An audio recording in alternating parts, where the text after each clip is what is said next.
Está con la delegada del Centro Carter a las elecciones venezolanas y vamos a comentar precisamente este informe del Centro Carter con Nadia Colmenares, académica de la Universidad Central, de nacionalidad venezolana, 18 años viviendo en Chile, pero con un contacto cotidiano con Venezuela.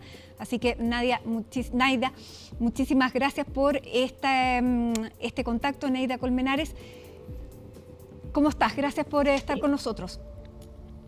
Ya. Buenas tardes, gracias Matilde a ti por la invitación, por la oportunidad para abordar la presentación hoy que hicieron en el programa, la entrevista de la jefa de misión del Centro Carter. Así es, Mónica tuvo la posibilidad de entrevistarla, de escuchar de su boca, en definitiva, lo que está contenido en el informe que fue presentado el día de ayer. Te pregunto, en Venezuela, ¿cómo ha sido recibido este informe que finalmente es de un organismo independiente, externo, tanto por la oposición como por el régimen? El régimen ha dicho cosas públicamente que son bastante fuertes, pero me imagino que están resintiendo el golpe. ¿Qué es lo que has sabido tú? Sí, bueno, Matilde, lo primero es que, como tú bien señalas, es como bien importante lo que señaló la jefa de misión, que bueno, viene a ser, digamos, una segunda declaración luego del informe que el Centro Carter haya emitido también esta semana. El primer informe señalaba, como lo sabemos también por los medios de comunicación, que no se habían cumplido estándares internacionales, pero ahora el informe avanza, ¿no? Y la declaración de la jefa de misión con señalar algunos aspectos importantes, que no hay evidencia técnica de que hubo hackeo, de que estaban el 92% de las actas transmitidas y las irregularidades.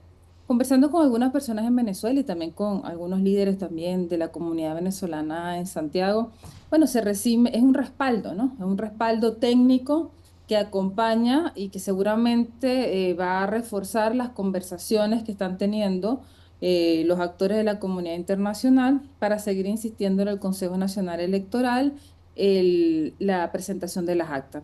En Venezuela hay una convicción, sin duda, y sobre todo en Venezuela, donde están los testigos electorales, estuvieron viendo las actas y están totalmente involucrados en el proceso, una convicción del fraude. Pero efectivamente que estos anuncios o estas entrevistas directamente donde se aportan elementos técnicos más específicos respecto a lo ocurrido, sobre todo, Matilde, quisiera señalar yo por el Centro Carter, que fue uno de los pocos veedores electorales que el régimen de Maduro permitió ingresar al país y de hecho anunció y los recibió, digamos, con la formalidad de ser un centro, ¿no es cierto?, imparcial y que los había acompañado antes.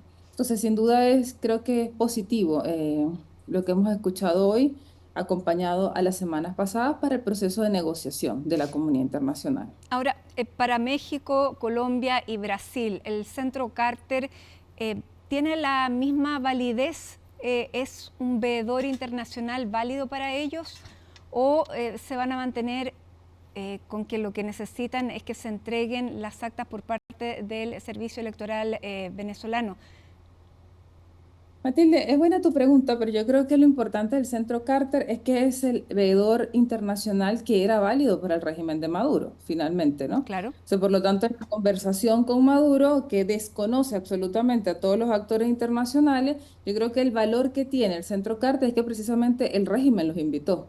Más allá, digamos, de la historia o de los vínculos institucionales que el Centro Carter pueda tener, ¿no es cierto?, con México, Colombia, Brasil y otros países de la región. Entonces creo que ahí radica el valor del asunto y que además el Centro Carter es consistente con lo que muestran también las evidencias de la oposición y con lo que muestran también los distintos testigos de mesas en Venezuela.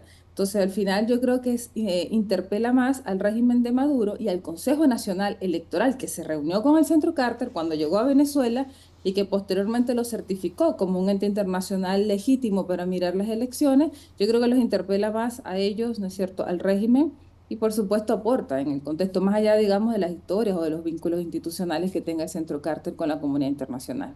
¿Por qué si las actas son públicas, de público conocimiento y como el Centro Carter ha dicho, el sistema electoral venezolano es impecable? O sea, no hay posibilidad de vulnerarlo, ni siquiera técnicamente. ¿Por qué no se toman esas actas que están digamos, en poder tanto de la oposición como de cualquiera que quiera verlas a través de los sitios web como válidas?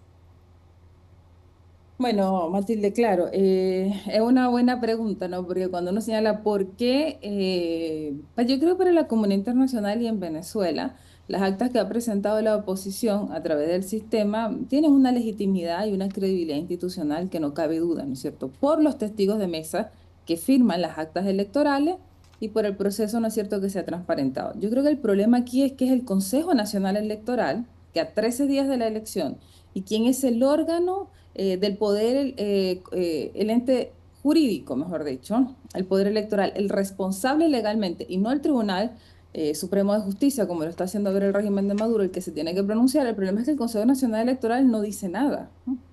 Está absolutamente desplazado por un Tribunal Supremo de Justicia que lo que está haciendo es ganar tiempo con una serie de acciones judiciales que la verdad es que se entiende poco porque no están establecidos ni en la Constitución, ni en la ley electoral, ni en los reglamentos electorales.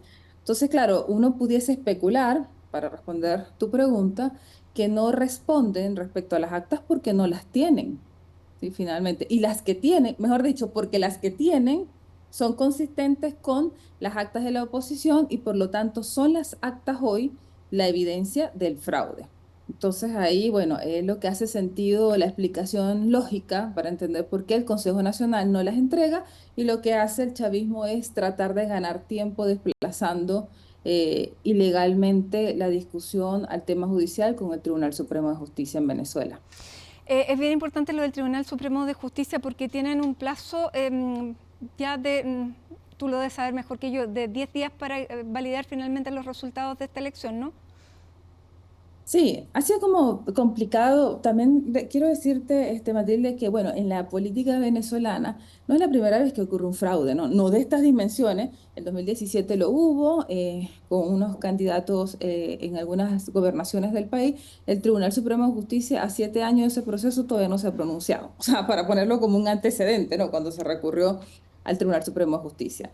Lo otro es que ha sido como bien extraño, por decirlo menos, el comportamiento de esta semana, porque el Tribunal Supremo de Justicia acoge una solicitud de impugnación del candidato proclamado por el Consejo Nacional Electoral antes de los boletines y por tanto los candidatos de la oposición cuando responden, digamos, por los medios de comunicación, el por qué iban a ir, ¿no es cierto?, a la citación que se hizo durante la semana, responden con la transparencia de señalar que no sabían a qué iban, porque además no entendemos qué está impugnando Nicolás Maduro.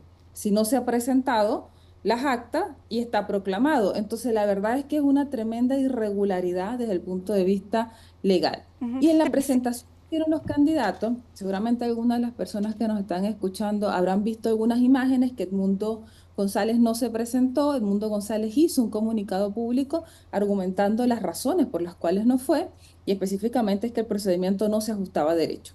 Y los otros candidatos, que también, poco para explicar a quienes nos escuchan, son estos candidatos, ¿no es cierto?, de dudosa procedencia en relación a cómo se configuran en torno al proceso electoral, incluso cercanos al chavismo. Algunos de ellos ya han dado, principalmente Enrique Márquez, perdón, señalando que desconocen el proceso, que no está ajustado al debido proceso, que no fueron citados correctamente y que de hecho interpelan al Consejo Nacional Electoral para que se pueda pronunciar. Entonces, el Tribunal Supremo de Justicia, que ha hablado de 15 días para pronunciarse, también está en el marco de un procedimiento inconstitucional. Ujú. Entonces, la situación es bastante grave. Ya, yo te nombraba los 10 días, los 15 días por esta suspensión que hace Nicolás Maduro de X, de esta red social que lo hace por 10 días. Sabemos que a través de las redes sociales es como se han conocido muchísimas informaciones, también muchas veces desinformación, pero esta vez hemos conocido las actas a través de las redes sociales, la misma gente dentro de los países y lo hemos visto en distintas realidades, en Libia, en la primavera árabe. Se dieron citas a través de redes sociales para poder hacer el levantamiento popular.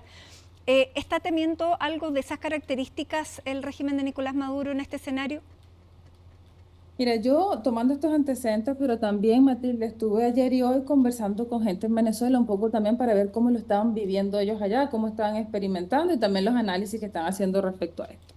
¿Y qué te podría comentar? Efectivamente, Nicolás Maduro está tratando de hacer un cerco, o más bien cerrar algunos medios de comunicación, que debo decir que no es algo nuevo. O sea, prácticamente 400 medios de comunicación en los últimos 10 años ha estado cerrado y en el proceso electoral bloquearon la señal de 12 medios de comunicación. Ahora, ¿qué tan efectivo está siendo esto? Algunos politólogos y algunos analistas también señalan que Nicolás Maduro en parte está haciendo esto, lo de WhatsApp, ¿no es cierto? Y toda la persecución, un poco para distraer también la comunicación a nivel internacional respecto a lo que es importante, ¿no? Y que es que el Consejo Nacional Electoral presente las actas. No es que sea, no sea grave, efectivamente es grave, pero también debemos señalar que la estrategia de la oposición antes del 28 de julio, conociendo el comportamiento histórico del régimen, que es cerrar medios de comunicación, perseguir periodistas, perseguir activistas, y ahora se le suma también el encarcelamiento de algunos fiscales Mm. del Estado que se han negado a ejecutar acciones que van contra los derechos de las personas, no es algo no, entonces al final la gente ha desarrollado estrategias que están muy basadas en redes, en las redes sociales. Fíjate tú, Matilde, que hoy, antes de conectarme contigo, estaba Nicolás Maduro dando una cadena hace unos Mm. minutos atrás desde el Tribunal Supremo de Justicia, hablando de la Telesur y algunos medios de comunicación. Y minutos antes teníamos a María Corina Machado hablando con una youtuber, yo soy poco tecnológica en esto, que tiene 50 millones de seguidores, ¿no es cierto? Y hemos visto a María Corina Machado desplegada en medios de comunicación dando entrevistas los últimos 3 días, transmitiendo un mensaje y orientaciones desde la estrategia de la oposición. Entonces, la oposición en Venezuela está preparada, es lo que yo creo, Ujú. observando el proceso atentamente y conversando con las personas en Venezuela para esta arremetida, ¿no es cierto?, que también es parte del comportamiento del régimen de intentar bloquear los medios de comunicación. Este es un régimen que está muy desesperado y le está costando mucho. Lo que sí es muy grave, Matilde, y esto hay que señalarlo porque la gente está descargando aplicaciones, hay toda una estructura, ¿no es cierto?, montada en los venezolanos para no quedar incomunicados e incomunicadas. Ujú. Lo que sí está siendo muy grave es la represión. Sí. Y eso, bueno, aprovecho también el espacio que tú me das acá porque si me siento muy responsable a partir de todas estas conversaciones que uno tiene con organismos de derechos humanos, realmente hay una preocupación por la escalada de la represión en Venezuela. Ya nosotros no podemos hablar de detenciones, hay que hablar directamente, como lo señalan los organismos de derechos humanos, de secuestros, Bueno, lo porque a la vimos, gente... lo hemos visto en directo. Ayer en CNN en español había una transmisión de una dirigente que fue detenida mientras ella lo transmitía a través de WhatsApp por sus redes sociales, y luego se entrevistaba a la madre que no sabía dónde estaba su hija después de ya un par de días que había recorrido todo. Bueno, nos trae tristes recuerdos a nosotros también y por eso empatizamos tanto con ellos. Mm. Y por lo tanto, eso está ocurriendo, se está transmitiendo a través de estos sistemas. Y te quería preguntar si hay en estos momentos dentro de Venezuela los suficientes veedores en derechos humanos para poder reportar este tipo de atropellos. Mira, yo no sé si serán suficientes, pero definitivamente que en Venezuela hay una articulación entre organismos de derechos humanos y sociedad civil vinculados a los pocos centros académicos que todavía sobreviven, que realmente están haciendo un trabajo espectacular y conectados también con organismos de derechos a nivel internacional. Eso es lo que nos ha permitido también poder conocer de fuentes verosímiles, ¿no es cierto?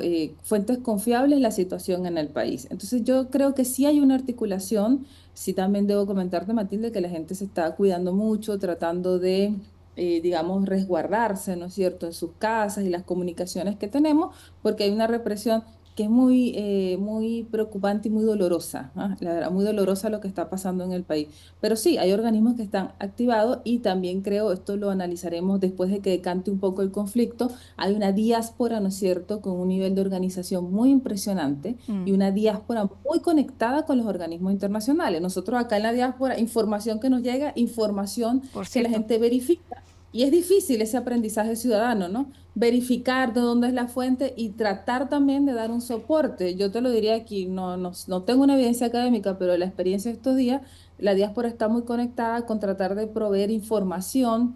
Baja la aplicación, baja la plataforma, comunicarte con tu familia, enseñando a nuestros adultos mayores en Venezuela a borrar mensajes. Ese es el Claro. nivel en que estamos, ¿no? Mira, te explico cómo borrar el mensaje, pero hay una diáspora también muy activa. Entonces hay una comunidad internacional que no solo los actores políticos muy importantes, sino también una diáspora que está muy conectada, generando mucho soporte en Venezuela en términos de información y de conectividad. Eh, Neida, Hoy estamos esperando el resultado de esta negociación diplomática entre Brasil, Colombia, México, con el régimen de Nicolás Maduro, pero ¿cuáles son los incentivos para que Nicolás Maduro se sentara a una mesa a conversar?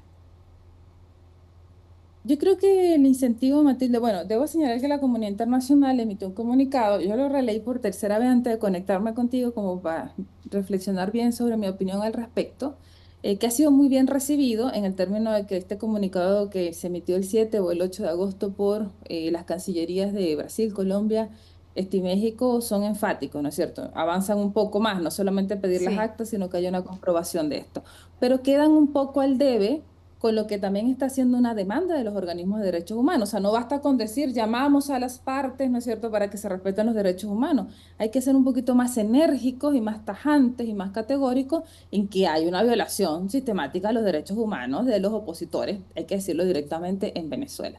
Entonces, por un lado está esta comunidad internacional que está bien que avance en materia electoral, pero todavía un poco tímida o con poca energía en ese sentido. Los incentivos, Matilde. El chavismo siempre ha acudido en la historia de las negociaciones que se han emprendido a las mesas de negociación y no cumplen. Entonces, el discurso de Nicolás Maduro hace unos minutos atrás, cuando dice públicamente, no sé si tuviste oportunidad de escucharlo, que él no iba a negociar nada que no fuera la soberanía, que es el mismo discurso de siempre, que se queda esperando llamada, es el comportamiento histórico del Ujú. chavismo. Yo creo que la mayor presión que está teniendo el chavismo en este momento es que no tiene base social y que en Venezuela hay una situación que le está terminando de resultar muy insostenible, pese a la represión. Entonces tenemos esta comunidad internacional, como nunca antes la habíamos tenido, el apoyo también mirando, ¿no es cierto?, a plenitud lo que pasa en Venezuela, o sea, el quiebre, no existe democracia, ¿no? Entonces esto Ujú. es una lucha tremenda, ¿no?, contra poderes y colectivos armados. Pero el incentivo de Nicolás Maduro yo creo que está también en la insostenibilidad y la ingobernabilidad que tiene en el país en este momento, porque persigue por WhatsApp, eh, cierra X, Matilde, la gente en el aeropuerto, hay detenciones en Maiquetía. Mm. Hay personas que van a salir, ¿no es cierto? Y están en una lista y los están deteniendo. O sea, la gente no puede ir al aeropuerto a tomar los pocos vuelos disponibles. Entonces, a pesar de ese nivel y de la operación Tuntún, que también ustedes he Sí. visto también que se ha hecho algunos informativos al respecto, la gente todavía está disponible para manifestar. María Corina Machado dijo hace unos minutos atrás, en un live que hizo, en este momento que estuviéramos atentos porque la oposición estaba manejando la posibilidad de convocar a una movilización, a una convocatoria pacífica. Entonces, en Venezuela todavía hay una resistencia y yo creo que ese es un elemento muy clave dentro de los factores internos del chavismo en este momento, que también está presionando, ¿no es cierto?, al régimen a una negociación. Ahora, es un régimen que es muy preocupante el comportamiento que está desarrollando porque no muestra ninguna señal, ¿no es cierto? Más allá del discurso, porque Maduro siempre ha tenido un discurso Ujú. violento, inconsistente, pero en la práctica yo creo que en lo concreto lo preocupante es que no disminuye la represión. Ahora, la lectura que uno pudiese hacer de otro lado es que no disminuye la represión porque esa es su carta de negociación, ¿no es cierto? Está llevando al límite la situación. Entonces no sabemos si es para consolidar el fraude, intentarlo, o es para presionar al máximo posible la negociación y lo que pueda obtener de este proceso de conversaciones. Ahora, una cosa es Maduro y otra es Diosdado. Porque Eh, aparentemente Diosdado es muchísimo más duro que Nicolás Maduro. Mira, uno puede identificar en la cúpula chavista a Nicolás Maduro, a la familia Rodríguez, a Diosdado Cabello y en alguna medida a Padrino López. Esa es la cúpula. Hoy en día, digamos que está liderando el fraude. ¿Qué pasa con los Maduro. militares, Eneida? Las informaciones que nosotros hemos tenido desde Venezuela por los organismos que están monitoreando este proceso es que efectivamente ha habido un quiebre en la Fuerza Armada en las disidencias, o sea, en las bases, ¿no? A lo menos Ujú. yo lo comentaba en estos días que lo que se puede conocer es de 70 80 personas militares disidentes, pero Matilde, o sea, la represión y la amenaza que hay sobre los militares hoy en día es igual o peor, ¿no es cierto?, que a los líderes políticos y a los testigos de mesa. Pero pensando Ahora, en una claro, manifestación masiva como la que ha llamado María Corina, ¿las Fuerzas Armadas no están disponibles o todas dispuestas para reprimirla?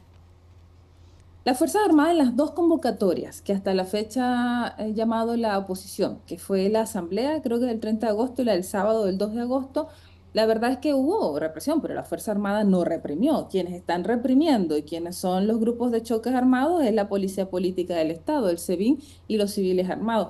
Eso también lo hemos confirmado nosotros con los organismos de derechos humanos allá. Entonces, y los videos que han ido circulando. Eso no quiere decir que uno pueda afirmar que la Fuerza Armada no va a salir a reprimir mañana cuando se convoque una actividad masiva. Pero hasta los momentos, y la misma María Corina Machado lo señaló, recordemos que cuando ella recorrió su campaña al país, ella no lo pudo hacer por aire, tuvo que Así hacer es. todo por tierra. En Venezuela no hay benzina, entonces la gente se tiene que trasladar en moto, y ella misma señalaba, y los testigos de mesas, nosotros que estuvimos acá en Chile, también en uno de los comandos que desplegamos monitoreando las incidencias en el país, nos impresionamos. O sea, nos sorprendimos positivamente de que el comportamiento histórico en las elecciones en centros chavistas, donde el Plan República, que es la Fuerza Armada, reprimía, no reprimió. Ujú.